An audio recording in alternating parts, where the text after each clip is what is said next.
it's all made up in my head. Destiny's melody calling out to me, so what I'm gonna do is fall for you and walk out to the edge. Yo, what's going on, guys? I'm here, and today I'm bringing us another FNaF theory video. But in this video, it's not really my theories. It's gonna be a video on the top 9 dumbest FNaF theories that are only dumb because Scott confirmed them, and some of them still exist. So yeah. When they first happened, they were kind of plausible. When they first were created, they were kind of plausible, but now Scott's debunked them all. Well, only one of them wasn't ever plausible, but yeah, we'll get to that. Okay, to start off the list, Scott didn't directly confirm this one, but it is still confirmed because one of his games really confirms it. And that is that Golden Freddy is a hallucination. Yeah, like my hallucination drawing. Yeah, right. Yeah, Golden Freddy can't be a hallucination because he appears as an enemy in FNaF 2 Custom Night.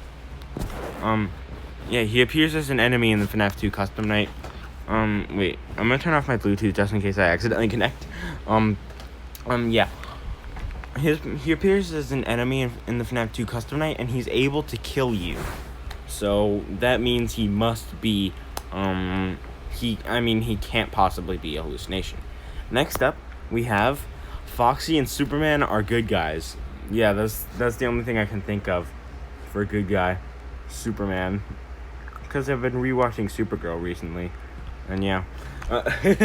So yeah. Foxy and Springtrap. They are not good guys. First of all, we already know for a fact that Springtrap is a serial killer, so Scott didn't directly confirm that one, but like he might as well have. I mean, Springtrap can't be a good guy because he's a serial killer. But Foxy, Scott did confirm.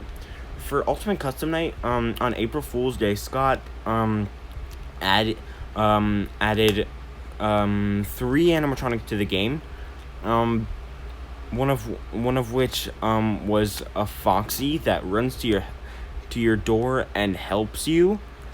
Because people used to think they were all based on debunked fan theories. So yeah. Yeah, Scott pretty much completely debunked them because he added in only debunked fan theories. And yeah.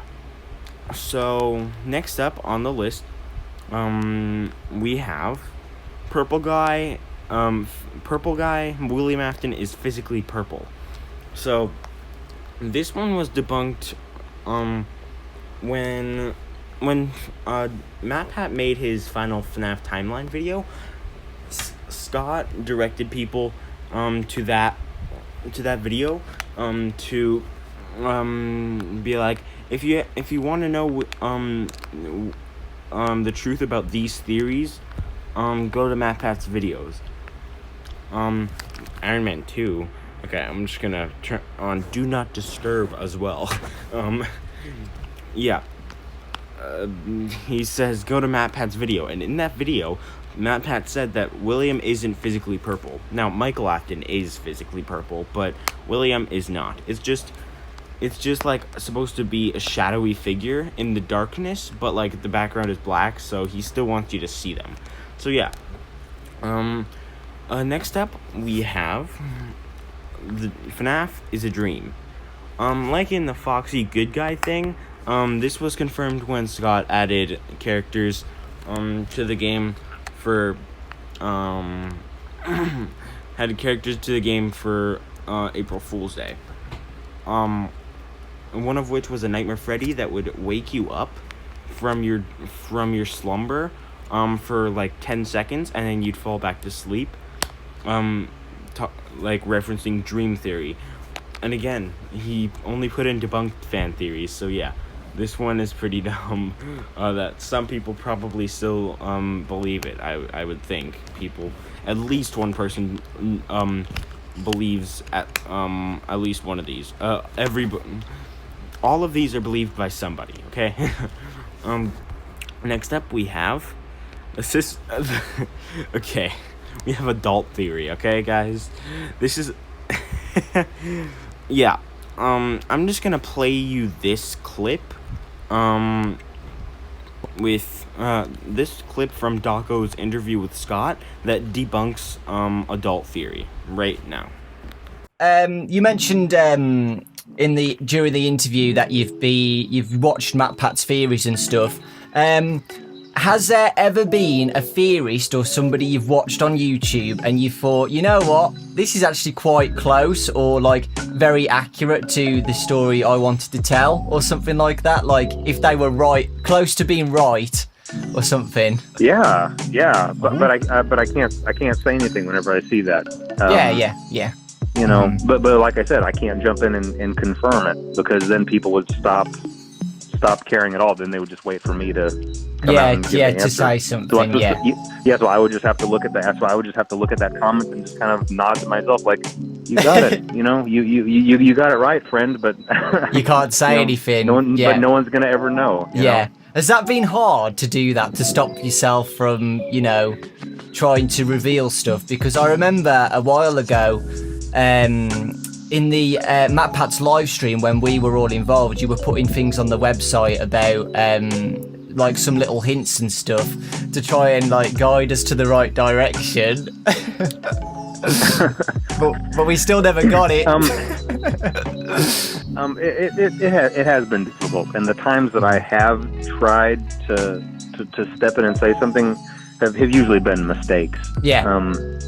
Because that's part of the fun of it, right? You know, people, you know, the discussion is just as much fun as, well, that's what it's all about. You know, people really enjoy that, and the times that I've stepped into, I don't know, I've learned to just focus on making the games, and let the community do the talking, and they really enjoy that. But sometimes I'll see, like I said, I'll see someone say something that was way out there, and I want to jump in and say, no, that's not like one of the big things for a while was, you know, whenever Sister Location first came out, there was adult theory, you know, you know, and I saw that, and I'm like, oh no, you know, and it wasn't completely off base. Like I could see where it was being derived from, so it's not like it was someone just trying to cause trouble for no reason. It was just a theory, but I was like I have to step in, like I have to do something to fix this right away, and my response to that, to fix it, evolved into, you know, a pretty simple solution. I would just release a new teaser that would just kind of steer it in the correct direction. You know, and that was the right way to handle it. It's not to directly interact with the community, but to just release a new teaser, you know, that just kind of guides it back. And I did that very soon, like within a couple of days after adult theory gaining popularity, and I kind of guided it back to where it was supposed to be. And then, like I said, sometimes someone would get a good idea, but I can't say anything about that either. You know, I've just tried to monitor the community, monitor the comments, monitor the theories, and then when the group as a whole starts getting the wrong idea, that usually means that, you know, sometimes it just means that I need to do a better job of storytelling, and then I try to use that as kind of course correction for the next thing that I do to guide the story the right way, you know? Yeah, exactly. Need I say more? I don't really think so. Anyway, now let's move on to the next one, which is Phone Guy is Purple Guy. Now this once again goes back to the Ultimate Custom Night April Fool's animatronics, when Phone Guy would only be able to call you if Springtrap wasn't in the vents, because he can't be in two places at the same time. Anyway, yeah. Which also debunked another theory, which I'll get to in a second. Okay, that's all I gotta say. Like, back in the FNaF 1-2 days, 1 and 2 days, that would have been plausible, but now it's not anymore because, Scott himself debunked that. So, next up, we have Purple Guy is alive inside Springtrap. Once again, I'm gonna play you a clip from Daco's, thingy, what's it called? Interview with Scott. So, yeah, listen to this. First off, how did you think of Springtrap I don't know. Once again, he was just the character for that game. I did not sketch out a whole bunch of characters and write pros and cons lists.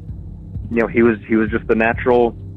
He was just the natural villain for that. I knew what the villain was supposed to be, and I just kind of started modeling him, and he just kind of came together. Yeah. This model was like a big difference compared to the other ones that you did, because you had to go through all the details of the, it being withered and having like body parts and gore and stuff like that. Yeah, so he did take longer to model, and his purple corpse is in that whole body that whole time. Yeah. Even though the majority of the game you never see it. Yeah, purple guy, he's in there. Yeah, and he says purple corpse. He doesn't say his body, his living body still in there. He says purple corpse. A corpse is a freaking dead body. So yeah, people always say a lot of the times people say that William's still alive inside Springtrap, but no, that's impossible, because Scott already debunked that himself by saying purple corpse. Purple freaking corpse, not purple body. Not his body, not his living body. He didn't say that at all. Oh, Doco's live on Twitch. Anyway, next up we have the Bite of 87, not the Bite of 83. Once again, this goes back to when Scott linked a theory, told everyone to go to a theory if they were confused about MatPat's timeline video. If they were confused about a theory, one of them was the Bite of 87 versus Bite of 83 debate. And in the video, MatPat said that this was the Bite of 83 and not the Bite of 87. Yet I got a comment today, literally today, on my who really did the Bite of 87 video, and somebody commented on it and said, today somebody said, Fredbear, we see it in the FNaF 4 minigames. And then I was like,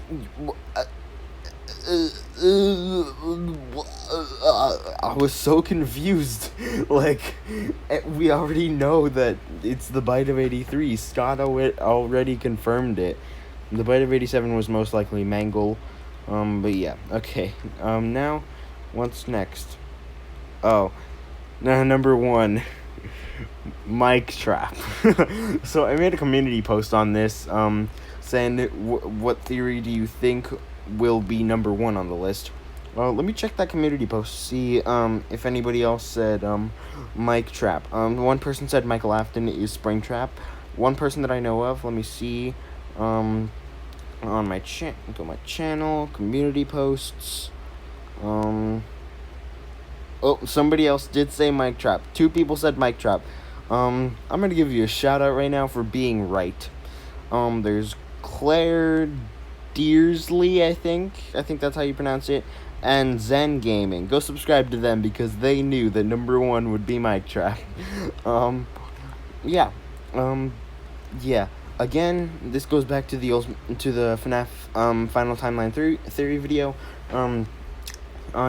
Scott said, if you're confused over the mic trap versus will trap debate, Bite of 83 versus Bite of 87, and if William is purple, go check out MatPat's Final Timeline theory video on the games, and yeah, you'll have your answer.